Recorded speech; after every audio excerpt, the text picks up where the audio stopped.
اور چل اس چمن میں ہمارا گزارا نہیں۔ اب میں دعوت خطاب دیتا ہوں حافظ محمد طاہا صاحب کو۔ حافظ محمد طاہا صاحب۔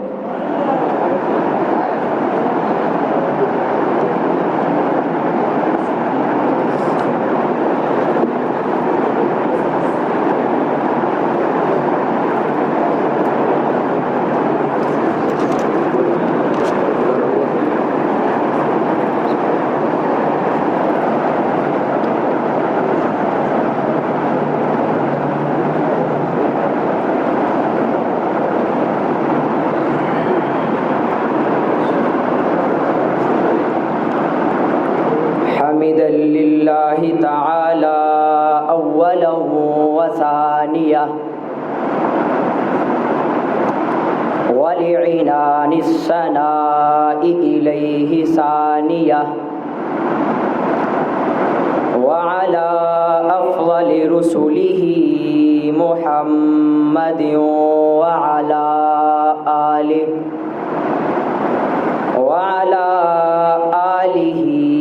وأصحابه مصليا وفي حلوة الصلوات مصليا ومجليا أما بعد أعوذ بالله من الشيطان الرجيم بسم الله الرحمن الرحيم إن الله لا يغير ما بقوم حتى يغيروا ما بأنفسهم صدق الله العظيم۔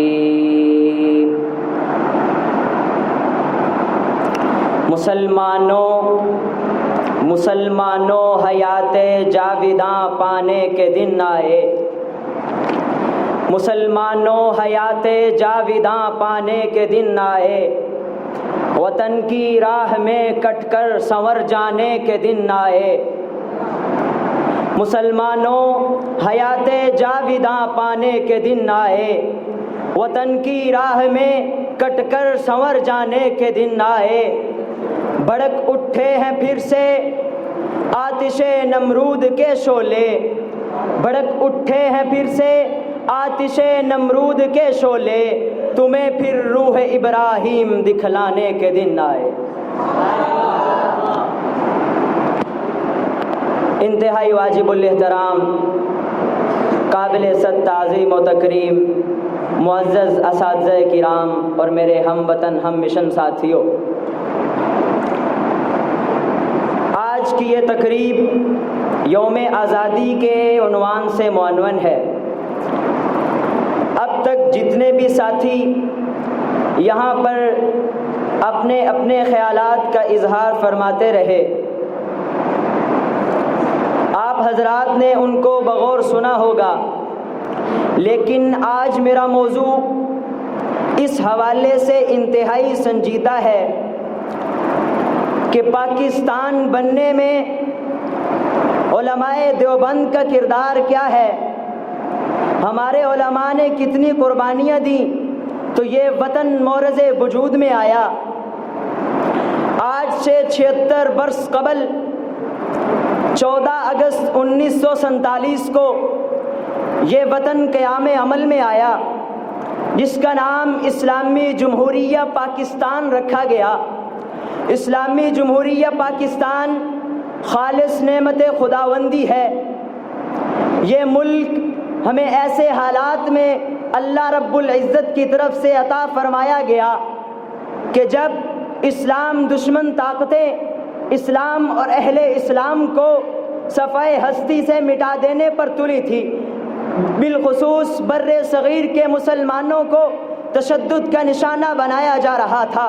تقسیم بر صغیر کی یہ المناک داستان ایسے جان لیوا حالات میں پیش آئی کہ جب ہندو، سکھ، انگریز تمام کے تمام مل کر اپنی ایڑی چوٹی کا زور اس بات پہ لگا رہے تھے کہ یہ مسلمان ایک آزاد اسلامی ریاست قائم نہ کر سکیں، تو میرے دوستا ہمیں یہ غور کرنا ہے کہ جب ہندو، سکھ اور انگریز تمام کے تمام مل کر اس بات پہ یکجا ہو چکے تھے کہ یہ ملک مورز وجود میں نہ آنا چاہیے، تو اس وقت آزادی کی جس کمپل نے غلامی کی سنگلاخ زمین کو چیرا، اس کی آبیاری میرے اور آپ کے اکابر کے خون سے ہوئی ہے۔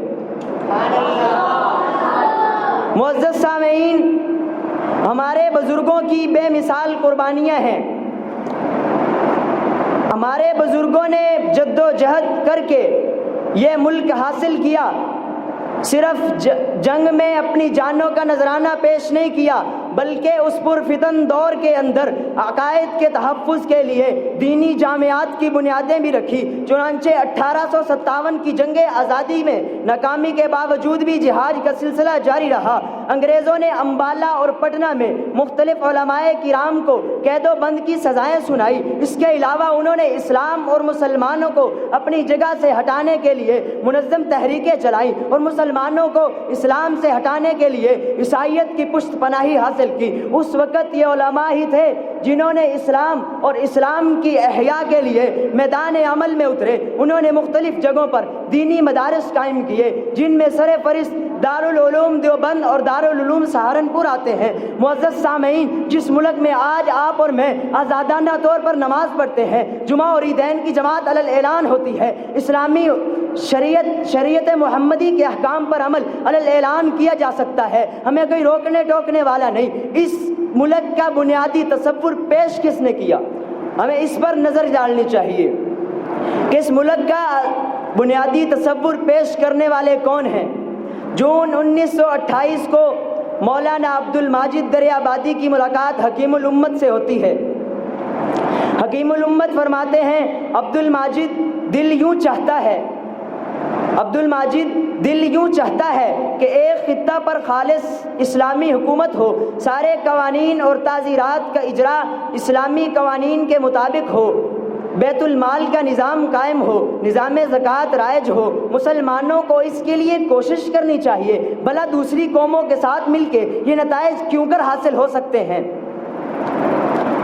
دوسری قوموں کے ساتھ مل کے ان نتائج کا حاصل کرنا ناممکن ہے۔ یہ بنیادی تصور تھا جو آج سے 76 برس قبل حکیم الامت مجدد الدین والملت شاہ محمد اشرف علی تھانوی نے پیش کیا۔ تو اس سے سمجھ یہ آتا ہے پاکستان کا ابتدائی تصور حضرت تھانوی کا پیش کردہ ہے، باقی سب آوازیں بعد کی ہیں۔ اپریل 1943 کو دلی میں آل انڈیا مسلم لیگ کے اجلاس میں حکیم الامت کو دعوت دی جاتی ہے۔ بذریعہ خط دعوت نامے میں لکھا گیا کہ آپ اس اجلاس میں شرکت فرما کر مسلمانوں کو ہدایات دیں اور ارشادات سے ان کی رہنمائی فرمائیں، لیکن اگر آپ تشریف نہ لا سکیں تو اپنے کسی نمائندے کو بھیج کر مشکور فرمائیں۔ اللہ تعالیٰ اس جماعت کے رعب سے غیر مسلموں کے دلوں کو پھیر دے گا اور ہمارا مطالبہ پاکستان منوا دے گا، اور اس طرح کی اسلامی ریاست بھی قائم ہو سکتی ہے۔ حصول آزادی اور قیام پاکستان کے لیے اس پرفتن دور میں جو جماعت میدان میں سرگرم عمل تھی وہ مسلم لیگ تھی۔ اس جماعت کی فکری اور اسلامی تربیت کے لیے حضرت تھانوی کے دل میں جذبہ خیر خواہی کوٹ کوٹ کر بھرا تھا۔ ایک مرتبہ حضرت مولانا شبیر علی تھانوی سے ملاقات کے دوران فرمایا، میاں شبیر علی ہوا کا رخ بتا رہا ہے، میاں شبیر علی ہوا کا رخ بتا رہا ہے کہ لیگ والے جیتیں گے اور انہی کو سلطنت ملے گی، اور جو سلطنت ملے گی وہ انہی لوگوں کو ملے گی جنہیں آج لوگ فاسق و فاجر کہتے ہیں۔ تو ہمیں چاہیے کہ ہمیں کوشش کرنی چاہیے کہ لیگ والے لوگ دیندار ہو جائیں، تاکہ جو اسلامی سلطنت حاصل ہو وہ دیندار لوگوں کے ہاتھ میں ہو، اللہ کے دین کا بول بالا ہو۔ چنانچہ حضرت تھانوی نے ارباب مسلم لیگ بالخصوص حضرت قائد اعظم محمد علی جناح کے پاس اپنے خصوصی تربیت یافتہ وفد بھیجے، جس کے اندر سید مرتضیٰ حسن بھی شامل ہیں، مولانا ظفر احمد عثمانی بھی شامل ہیں۔ لہٰذا 1938 کو پٹنہ کے مقام میں مولانا سید مرتضیٰ حسن چاند پوری کی قیادت میں مختلف علماء کرام کی پر مشتمل ایک وفد پٹنہ پہنچتا ہے۔ قائد اعظم سے ملاقات کے دوران حضرت مرتضیٰ حسن رحمۃ اللہ علیہ تعالیٰ فرماتے ہیں کہ قائد اعظم محمد علی جناح آپ کو نماز کی پابندی کرنی چاہیے۔ اس پر قائد اعظم نے جواب دیا کہ آپ کا حق ہے کہ آپ مجھے دین کی دعوت دیں، میں آپ سے وعدہ کرتا ہوں کہ آج کے بعد میں پابندی سے نماز پڑھوں گا۔ دوسرا وفد 1939 میں مولانا ظفر احمد عثمانی کے زیر قیادت دلی پہنچتا ہے، قائد اعظم سے ملاقات کرتا ہے۔ اس میں بھی مختلف علماء شامل تھے۔ وفد نے نہایت اچھے انداز سے یہ بات روز روشن کی طرح واضح کر دی کہ اسلام میں ریاست اور مذہب الگ الگ چیزیں نہیں ہیں، بلکہ سیاست مذہب کے تابع ہے۔ تو قائد اعظم نے فرمایا کہ دنیا کے کسی مذہب میں سیاست اور مذہب الگ ہو سکتا ہے، لیکن میری سمجھ میں یہ بات خوب اچھی طرح آ گئی ہے، خوب اچھے سے یہ بات میرے دماغ میں بیٹھ چکی ہے کہ سیاست مذہب سے الگ نہیں بلکہ مذہب کے تابع ہے۔ اس کے بعد حضرت تھانوی کے سفیر حضرت قائد اعظم سے ملاقاتیں کرتے رہے اور انہیں دین کی دعوت دیتے رہے۔ چنانچہ قائد اعظم کے دل میں حضرت تھانوی کی اتنی قدر و منزلت بیٹھ چکی تھی کہ قائد اعظم نے ایک جگہ پر ارشاد فرمایا کہ مسلم لیگ کو ایک ایسے عالم کی حمایت حاصل ہے کہ اس کے علم و تقدس کو اگر ایک پلڑے میں رکھا جائے اور باقی تمام علماء کے علم و تقدس کو دوسرے پلڑے میں رکھا جائے تو ان کا پلڑا بھاری ہو جائے گا۔ اور وہ حکیم الامت اشرف علی تھانوی ہیں، وہ ایک چھوٹے سے قصبے کے رہنے والے ہیں۔ مسلم لیگ کو ان کی حمایت کافی ہے، اور کوئی موافقت کرے نہ کرے ہمیں اس کی کوئی پرواہ نہیں۔ یہی ہیں جن کے سونے کو فضیلت ہے عبادت پر، یہی ہیں جن کے سونے کو فضیلت ہے عبادت پر، انہی کے اتقاء پر ناز کرتی ہے مسلمانی۔ خدا یاد آئے جن کو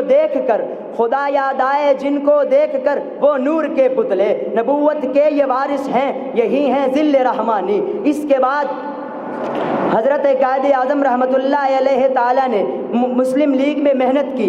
چنانچہ 27 رمضان المبارک بروز جمعۃ المبارک کو 14 اگست 1947 کو جشن آزادی منایا جانے لگا۔ ملک کی سب سے بڑی مقتدر ہستی یعنی قائد اعظم محمد علی جناح نے گورنر جنرل کا ہدف اٹھایا اور مولانا شبیر احمد عثمانی اور مولانا ظفر احمد عثمانی کو بطور اعزاز کے پرچم کشائی کا اعزاز دیا۔ کراچی میں علامہ شبیر احمد عثمانی نے اور ڈھاکہ میں علامہ ظفر احمد عثمانی نے تلاوت قرآن مجید کے بعد اور مختصر تقریر کے بعد اس پاکستان کے آزاد ریاست کے پرچم کو آزاد فضا میں لہرا کر یہ بات دنیا پہ واضح کر دی کہ اسلام ایک طاقت بن کے ابھر چکا ہے، اور دنیا نے اپنی آنکھوں سے دیکھا کہ اسلام اور اسلامی سلطنت کے قیام کی آواز جو 1928 میں دربار اشرفیہ سے اٹھی تھی آج وہ ایک سلطنت کے طور پر ابھر چکی ہے۔